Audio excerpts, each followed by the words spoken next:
Hi everybody, this is Chaya Parkoff, licensed clinical social worker, coming to you for the Jewish experience in our weekly video. And I am very excited that it was my turn to do the video because I get to do it live from Eretz Yisrael. Yes, I am in Israel right now and bringing my daughter to college and get to be here for about a month, which is amazing. I breathe better here. Anyway, this week's Parsha is Parsha Breshit. We are beginning at the beginning. We just finished the cycle of the Torah. We just had a beautiful Simchat Torah, and now we start again with Breshit. Breshit, in the beginning, that's the very first word of the Torah. Rabbi Bregman, in his book, Parsha, short and sweet on the Parsha, gives a beautiful idea from the Vilna Gaon. The Vilna Gaon says that the word Breshit is an acronym for the following words. Breshit, Bet, Bitachon. Bitachon is the living proof of our emunah, of our faith, which, as you know, if you ever hear me, is not just this blind faith. We actually had a sound and light show, remember, Har Sinai? So anyway, living in that way, living with your emunah, living with your trust and faith. It's like, it's one thing to have faith if you saw someone going across a line, you know, one of the high wires, and he's got a wheelbarrow, and he says, do you trust that I can, do you have faith that I can go across that, line with the wheelbarrow? And you go, yeah, bitachon, getting in the wheelbarrow and going across with him, right? Living with that. So that's bet. Reish, ratzon. Ratzon is desire. And the Talmud tells us we want to make our ratzon in line with God's ratzon, not the other way around. Right? Not, God, you do what I want, my will, but instead to align my will with God's will. Because guess what? It's going to go God's way anyway. It's just whether I take a long, circuitous, painful route there, or I live in accordance with it. Next is Aleph, which stands for Ahava, love. That we should love God and love each other and love ourselves. We have three relationships. Bein Adam Lamakon, our relationship with the mighty, the Almighty. We want to have that love connection. Bein Adam L'Chavero, love for our fellow human being.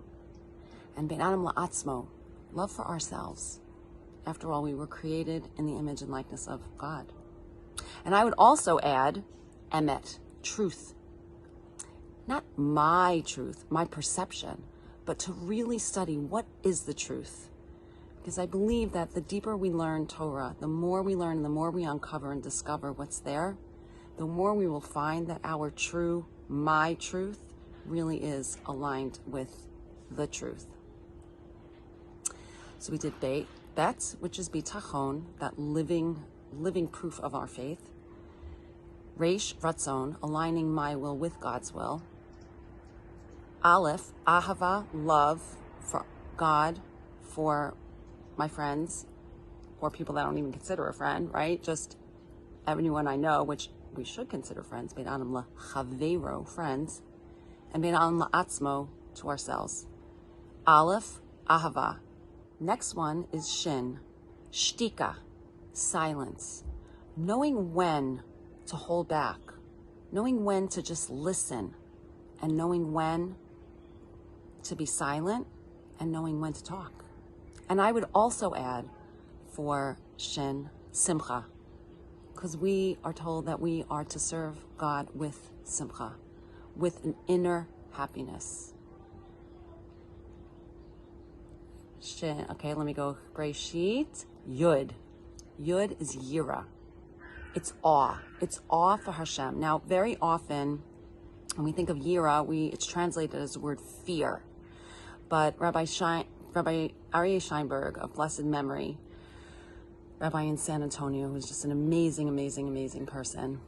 I asked him many years ago, I said to him, Rabbi, what's all this fear in the Torah? I don't understand. Like, I have enough fear on my own. Now I'm learning Torah, and now I'm supposed to be even more afraid? And he said, Mamala, Yira is like this. Have you ever been to the Grand Canyon? I said, yeah. He said, the Grand Canyon is so enormous. It's so beautiful. It's so vast. It's so incredible that you just want to like be part of it, right? But it's also so huge and so vast and so amazing that you need to just step back a little. That's Yira. Yira is knowing, oh my gosh, God is amazing.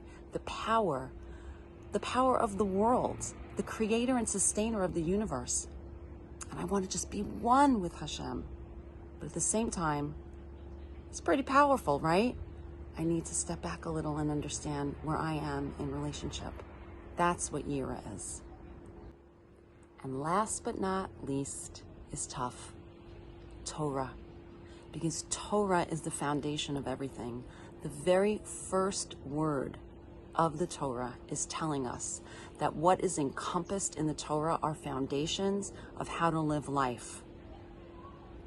Bet, bitachon, that living trust in God. Reish, ratzon, aligning my will with God's will. Aleph, emet, truth. And the Vilna Gaon says Ahava, love. Love for God, love for other human beings, and love for myself. Shin, shtika, silence, knowing when to listen, when to be silent, and when to talk.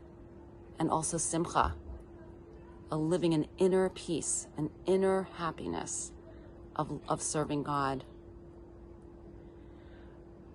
Aleph, let's see, shtika. Yud is yira, awe. Remember, it's not fear. It's being in awe of the greatness of Hashem and how He made us to be in His image. And finally, tough, Torah, that it all starts, ends, and everything in the middle is the Torah is the foundation for our lives. So I hope everyone has a beautiful week, and I look forward to learning the Parsha more with you. And I apologize if this was a little shaky because I'm holding my camera in my friend's backyard. Have a good, beautiful day and Shabbat Shalom.